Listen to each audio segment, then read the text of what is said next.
하나님께서 말씀하신 것이 아멘 그대로 이루어지도록 하기 위해 우리 예수님 탄생하셨습니다.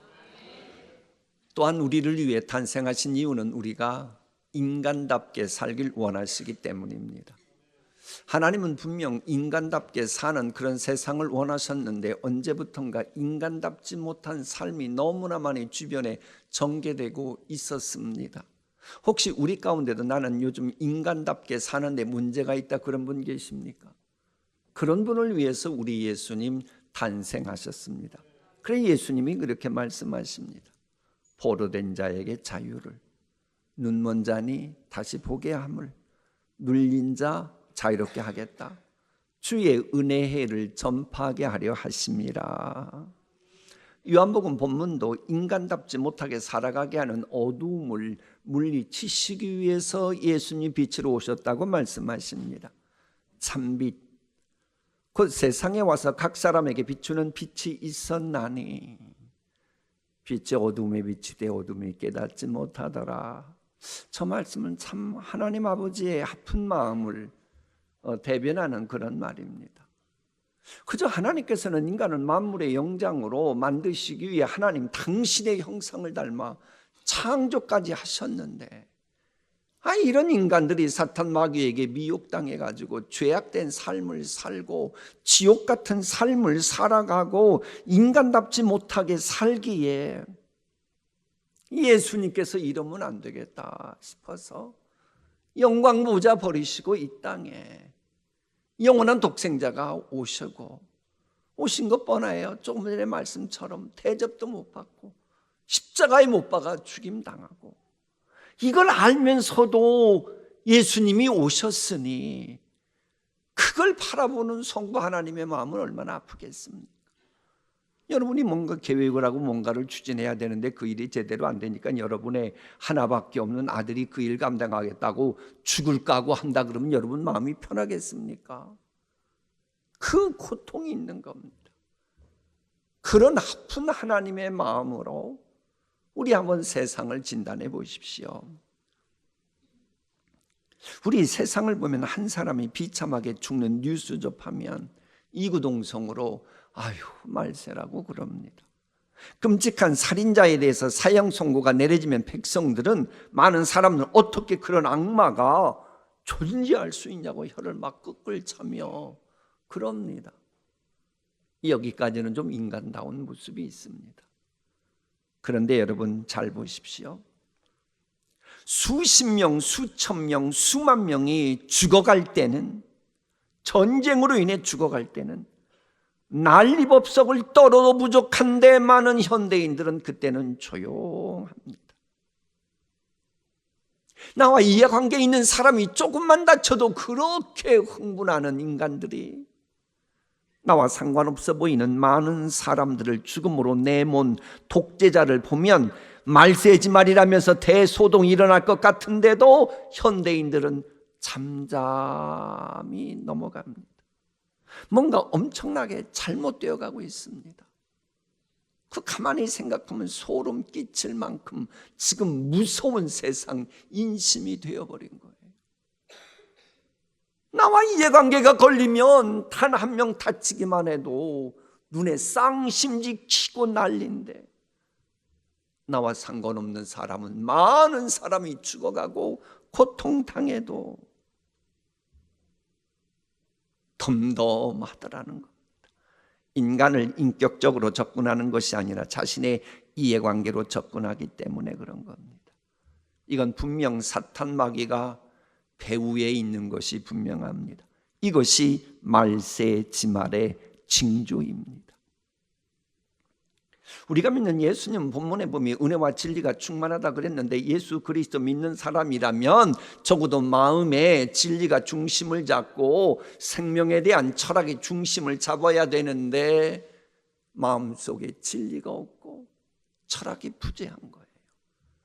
마음 중심을 붙듭는 진리와 철학이 없다 보니 흔들리는 갈대가 됩니다. 바람 따라 요동치는 갈대 말입니다. 이 바람 저 바람에 요동치는 갈대이다 보니 다수가 외치면 묻지도 따지지도 않고 진리인가 보라고 자신을 세뇌시키면서 이려 편주처럼 이리 쏠리고 저리 쏠립니다. 기독교인 가운데도 그런 사람이 있어요. 그래서 많은 사람을 죽음으로 몰아넣었음에도 전쟁에서 승리했다고 환호합니다. 독재자와 독재자 추종자들이 큰 소리치고 여론몰이하면 인종청소하는 것까지 정당화된 듯 입 다물고 넘어갑니다. 그런 세상이 되었습니다. 이상한 철학의 유튜브에서 인기를 얻으면 진리가 아닌 거 뻔히 알면서도 침묵하는 세상 지도자들이 되었어요. 진리와 관련하여 미로인 세상입니다. 세상은 영적으로 정신적으로 너무 어둡습니다. 그래서 예수님이 빛으로 오신 거예요. 말씀이 빛으로 오신 것입니다. 우리 함께 읽어볼까요? 태초에 말씀이 계시니라. 말씀이 육신이 되어 우리 가운데 거하심에 이 말씀은 빛이라. 참빛 곧 세상에 와서 각 사람에게 비추는 빛이 있었나니. 저 빛으로 오신 예수 그리스도의 지체인 우리기에 우리도 빛의 사자로 살아가야 합니다. 양심이 마비된 세상 사람들, 여러분이 가서 그들 마음속에 있는 미로를 헤매는 그들에게 빛을 비춰주는 사람이 되어야 됩니다. 그래서 예수님은 너희는 세상의 빛이라고 말씀하셨습니다. 아니, 현대인들은 살만하다고 하는데 왜 우리가 빛의 사자가 되어야 합니까? 여러분 아십시오. 하나님의 은혜를 경험하지 못한 자의 열심, 노력은 빛이 아니고 어둠이고 폭력이고 불행입니다. 그래서 문명의 이기가 하나님의 은혜를 저버리고 문명의 이기만 추구하다 보니 지금 세상이 더 말세지말이 되어가고 있잖아요. 여러분의 자녀들의 자손들에게 인류 종말을 정말로 주고 싶지 않으면 빛의 사자다운 영성 회복해야 합니다. 빛이신 예수님을 십자가에 못 박았던 어둠, 그 어둠이 지배했던 당시 결과가 무엇이었습니까? 예루살렘의 처참한 멸망이라고 하는 역사가 있는데 실은 그게 다가 아닙니다. 예루살렘의 처참한 멸망이라는 어둠이 또 다른 엄청난 어둠을 불러들였습니다. 찾아손손에게 어둠을 물려주었으니까요. 여러분 보세요. 이해관계 때문에 죄값 우리가 받겠다고 예수님 십자가에 못 박으라고 했던 그 사람들 때문에 당시 죽은 사람이 예루살렘에서 150만 명이었습니다. 엄청나게 많은 사람들이 로마 군인에게 죽었습니다. 150만 명이면 지금도 이건 전 세계가 난리 날 일입니다. 이것은 비극 정도가 아니고 불행 정도가 아니고 재앙입니다. 근데 거기서 그치지 않았다니까요. 그의 자손들이 2000년 동안 여기저기서 홀로코스트 희생양이 됐고 비참하게 살아가야 했어요. 지금도 예수님의 재림을 재촉하는 말세지말 현상이 나타나고 있습니다. 인간다움을 강조하는 호모 사피엔스를 말하던 인간들이 어느 순간부터 인간들이 과학의 발전을 하고 그전에는 생각지도 못했던 그 문명의 이기를 경험하니까는 감히 신과 같은 인간이라고 호모 데우스라고 하는 조용어를 만들어서 지금 세계 사람들이 회자시키고 있습니다. 저 데우스라고 하는 말은 신이라고 하는 말입니다. 참 신이신 예수님은 오히려 인류를 구원하시기 위해서 지옥 같은 세상에서 건져내시기 위해서 하늘 영광 보좌 버리시고 이 땅에 오셔서 온갖 고난 멸시 천대 희생하시면서 평화를 만드셨거든요. 그런데 호모데우스 신과 같은 인간을 자처하는 인간들 마음속에 교만이 들어가면 이제부터 인간들은 멸망의 도구로 파괴의 도구로 변질돼요. 지옥 같은 세상을 만들어가고 있습니다. 지금 주변의 사람들이 그러잖아요. 우리는 어떻습니까? 인간들은 어찌나 이기적인지요. 지금 당장의 편리를 위해서 기후 생태계의 이 환경 오염이 내 자손들 후손들 어렵게 한다는 거 뻔히 알면서도 내 지금 당장의 편리를 위해서 환경을 그렇게도 오염시키면서 살아가고 있어요. 이게 호모데우스 신과 같은 인간입니까? 이건 호모데우스가 아니지요. 우리 가운데 사랑하는 자녀들, 후손들 싫어하는 사람이 어디 있습니까? 알면서도 인간의 죄성에 인간의 탐욕 교만이 들어가면 인간답지 못한 처신을 하며 현대인들이 살아가고 있다라고 하는 말입니다. 심지어는 교회에서조차 평화를 외치긴 합니다마는 열매 보십시오. 저분이 나의 목자 되신 예수님 말하는 거 보면 분명 양이긴 양인 것 같은데 열매 맺는 거 보면 양이 아니고 늑대 같아요. 사자 같아요. 말해가지고 상대방의 영혼에서 피눈물 나게 만들어요. 상대방의 자존심을 깔아뭉개고 고통을 즐겨요. 겉을 보면 미소의 평화인데 내용을 보면 폭력적인 언행이 은근히 깔려 있어요. 교회 일 한다고 하는데 파워게임에 편승해서 내 자신을 기쁘게 하기 위해서라면 남의 눈에서 피눈물 나는 것도 주저하지 않아요. 진짜 악인입니다. 하나님을 두려워할 줄 모르는 강팍함이 있는데 여러분, 애굽의 바로가 그 강팍함 때문에 왕조가 망하고 가문이 초토화되었음 잊으면 안 됩니다. 여러분, 이 왕 시간 바치고 물질 바치고 재능 바쳐 봉사할 바엔 좀 복 받고 은혜 받아야 되는 거 아닙니까? 왜 교회까지 와서 남의 눈에서 고통을 주고 아픔을 줍니까? 그건 아니지요. 교회 봉사가 뭡니까? 예수님이 지체답게 교회 봉사하는 겁니다. 예수님 어떤 분입니까? 우리 함께 읽어볼까요? 그리스도께서도 자기를 기쁘게 하지 아니하셨나니 믿음이 강한 우리는 마땅히 믿음이 약한 자의 약점을 담당하고 자기를 기쁘게 하지 아니할 것이라. 우리 각 사람이 이웃을 기쁘게 하되 선을 이루고 덕을 세우도록 할지니라. 인간답지 못한 삶이 있는 그 자리에 우리가 빛의 사자라면 내 기쁘게 하려고 남 눈에서 눈물 빼지 말고 남에게 고통 주지 말고 내가 희생하는 한이 있어도 상대방에게 기쁨을 줘야 하는 겁니다.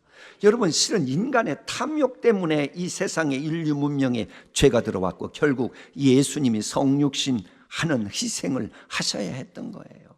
여러분, 인간의 탐욕이 승자와 패자를 만듭니다.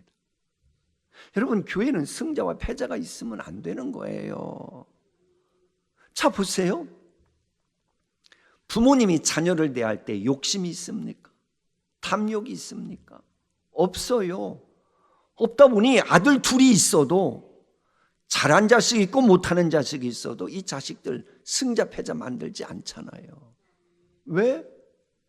부모 마음에 탐욕이 없으니까 자기 자식을 승자 패자 안 만들어요. 탐욕이 사람을 승자 패자 만드는 겁니다. 강한 자가 약자를 제압하고 죽이면서 만드는 평화를 팍스 로마나라고 하잖아요. 이 여러분이 상대방의 자존감을 짓밟으면서 승자가 되었다면 여러분은 현대판 로마 병정이지 기독교인이 아닙니다. 기독교에서 말하는 승자는 절대 강자이신 예수님이 그리하셨던 것처럼 힘없고 연약한 사람과 더불어 평화를 누리게 하는 사람입니다. 루즈벨트가 저 말했잖아요. 진정한 평화는 강자가 약자를 돌봐주는 것으로 나타나야 한다. 여러분이 강자입니까? 교회 좀 오래 다녀서 힘이 있습니까? 그럼 여러분은 초신자들, 믿음이 약한 사람들, 그들과 더불어 누리는 평화를 만드는 피스메이커가 되어야 됩니다. 남을 정죄하고 매도하고 함부로 하는 폭력을 휘두르면서 외치는 강자의 평화는 평화가 아닙니다. 승자가 되었다고 아무리 평화 외쳐도 선악과 따먹으면서 더불어 살아가는 것에 대해 실패한다면 그건 패배자입니다. 그건 어둠의 자식입니다. 서로를 나보다 낮게 여기고 군림하려고 몸부림치는 것을 멀리하고 섬기려는 예수님의 마음을 가지고 미루에서 헤매는 약자들, 당해도 싸다 하는 그런 약자들, 그들도 더불어 평화를 누리도록 하는 그런 분이 빛의 사자고 진정한 승자입니다. 여러분은 교회 생활하면서 미로 헤매는 자들에게 빛의 사자로 다가서고 계십니까? 어둠 속에 있는 어둠의 자식들이 이 빛의 사자인 여러분 까닭에 빛의 자녀가 되는 역사가 만들어졌습니까? 몇 명이나 그렇게 만드셨습니까? 예수님은 그리하라고 우리에게 어둠의 사탄 마귀 쫓아내고 천국문도 열고 닫는 권위를 주신 거예요. 빛의 사자들의 공동체인 교회는 빛을 발하는 곳이어야 합니다. 그런데 여러분, 하박국 2장을 보면 빛을 발하길 원하는 사람은 높은 곳에 올라가 있어야 됩니다. 오늘 가나안 찬양대가 산 위에 올라가서 외치라 그랬는데 왜 산 위에 가서 외쳐야 됩니까? 지하에서 외쳐도 되는데 산 위에서 외쳐야 멀리 가니까. 빛도 학개서 하박국 2장 보면 높은 데 가서 빛을 비춰야 돼요. 그래 우리 예수님께서는 말씀하시길래 빛은 등경 아래 두지 않고 등경 위에 둔다고 하는 겁니다. 교회가 그런 곳이어야 합니다. 이렇게도 해보고 저렇게도 해보고 아무리 노력해도 약속의 산지를 향해 나아가는 출구를 찾지 못했을 때에 이래 하나 저래 하나 하면서 방황할 때에 빛을 발할 수 있는 높은 곳이 어디여야 합니까? 교회여야 돼요. 그 교회의 지체인 빛의 사자들 여러분이어야 합니다. 그래 우리가 정말로 높은 곳에서 빛을 발하기에 너무 부족하거든요. 그래서 하나님이 우리에게 주신 특권이 있습니다. 그게 뭘까요? 그게 바로 기도입니다. 낮고 낮은 우리가 지극히 높으신 지존자와 소통함으로 우리가 높이 올라가는 그게 바로 기도입니다. 그러므로 가장 빛을 발할 수 있는 좋은 자리는 어디냐? 높은 자리, 기도하는 자리입니다. 특별히 내가 잘못했을 때 회개하고 자복하는 순간 우리는 지옥 골짜기, 절망의 골짜기에서 서성거리고 허우적거리다가도 희망의 천국으로 높이 들림받는 거예요. 기도가 그렇습니다. 왜 하나님이 겸손한 자를 높여주신다고 하는 줄 아십니까? 이건 아주 합리적인 이유가 있습니다. 자 보세요. 사람들이 많은데 아이가 있어요. 이 아이는 주변을 잘 볼 수 있을까요? 없을까요?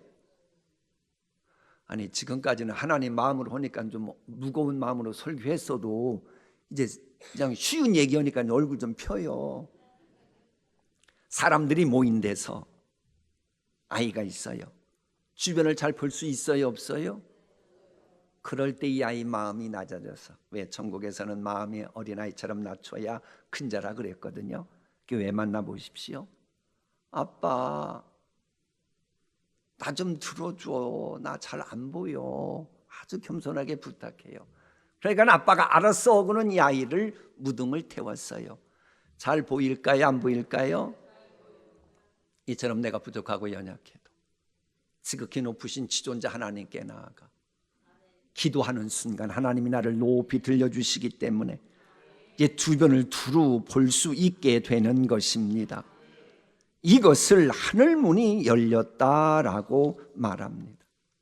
안타깝게도 하늘문이 열리지 않는 교회가 적지 않아요. 그래서 한국교회가 지금 문제가 많은 겁니다.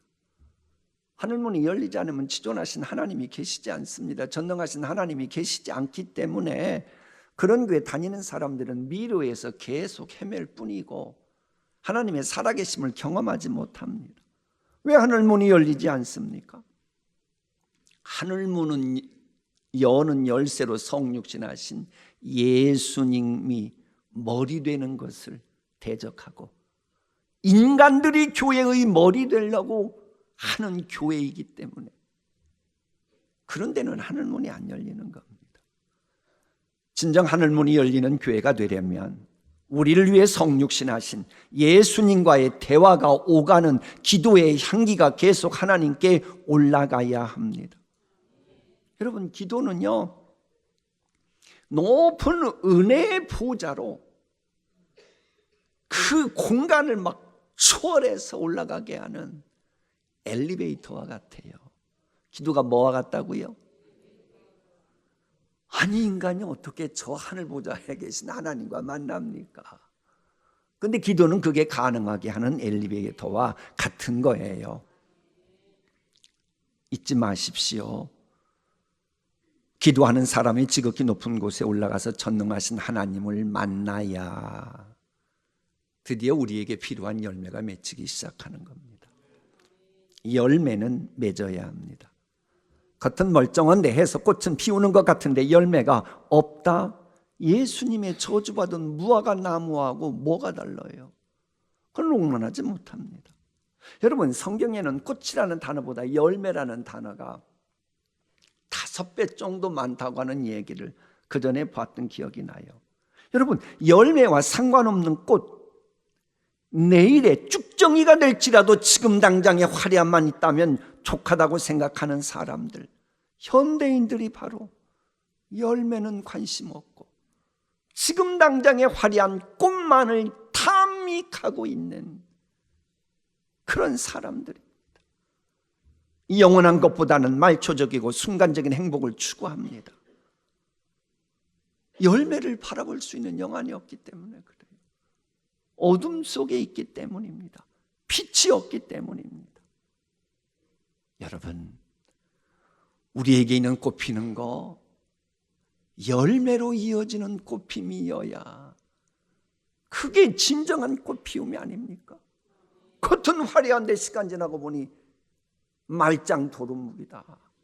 아무런 열매가 없다. 그런 식으로 신앙생활하면 신앙생활 한 겁니까? 안 한 겁니까? 성경 보십시오. 꽃이 아니라 열매 맺는 성도가 되는 것이 창조의 목적입니다. 하나님께서는 우리가 빛의 사자라면 반드시 열매 맺게 하십니다. 그걸 보여주는 것이 성경의 역사고 교회의 역사입니다. 우리가 알아야 될 게 이거예요. 아무리 사람이 뛰어나고 뛰어난 일을 해도 하나님이 나를 위해 하시는 일보다는 위대할 수가 없습니다. 그래서 세상적으로 모든 것 다 구비된 것 같아도 하나님이 도와주시는 사람은 이길 수가 없는 겁니다. 우리가 기뻐하는 중에 뭐 감사하고 찬양한다, 그게 뭐예요? 내가 한 무엇을 자랑하고 그걸 찬양하는 겁니까? 우리는 그게 아니고 하나님이 나를 위해서 행하신 일, 하나님이 나를 위해서 행하실 일, 하나님이 역사하실 일, 그것을 내가 믿고 감사하고 찬양해야 그게 건강한 신앙인입니다. 우리의 속사람이 건강해지니 당연히 열매도 풍성해지고, 건강한 신앙생활하면 당연히 열매 맺어 하나님께 영광 돌리지요. 믿음의 선배들 보세요. 이것은 수평을 찍고 수직으로 내려오는 것이라 인간의 상식으로는 접근이 안 됩니다. 자, 보세요. 간사하고 교활했던 아이가 하나님의 황태자 대접받는 야곱이 되고 그의 후손들이 21세기인 지금처럼 세계에 영향력을 끼칠 만큼 창성할 줄 누가 짐작이나 했겠습니까?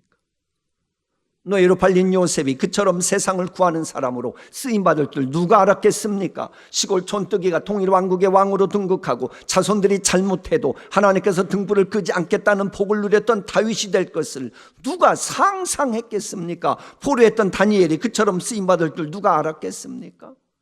인간 대접받지 못했던 집안의 느헤미야 에스라가 페르시아 제국의 고관으로 민족을 위해 큰일할 줄 누가 알았겠습니까?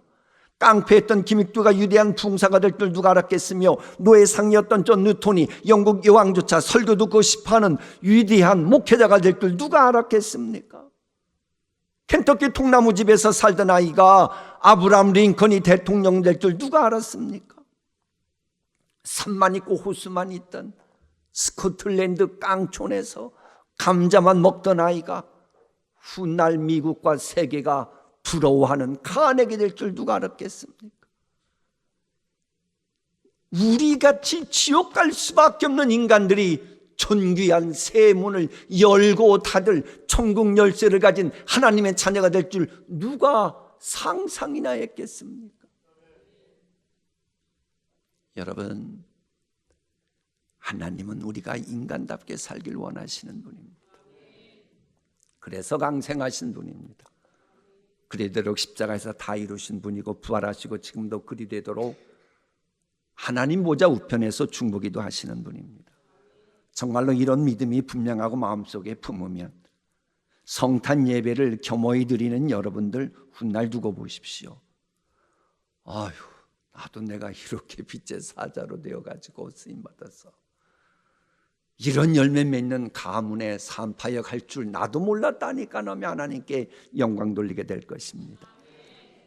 오늘 감격적인 신앙 고백을 하는 부모님 덕에 세례받은 유아들 훗날 두고 보십시오. 부모님들이 그럴 겁니다. 나도 우리 아이가 이렇게 될 줄 몰랐어요. 저희가 속한 분야에서, 그리고 이 민족과 지구촌의 어둠을 물리치는 빛의 사자로 우뚝 서다니 할렐루야. 이런 고백이 터져 나오길 축복합니다. 이런 복이 여러분 가정에도 임하길 축복합니다. 그런 축복의 주인공 되는 것을 방해하는 온갖 어둠을 물리치기 위해서 빛으로 오신 예수님 찬양합니다. 그 예수님의 지체답게 빛의 사자로 살아가시기를 소망합니다. 기도하십니다.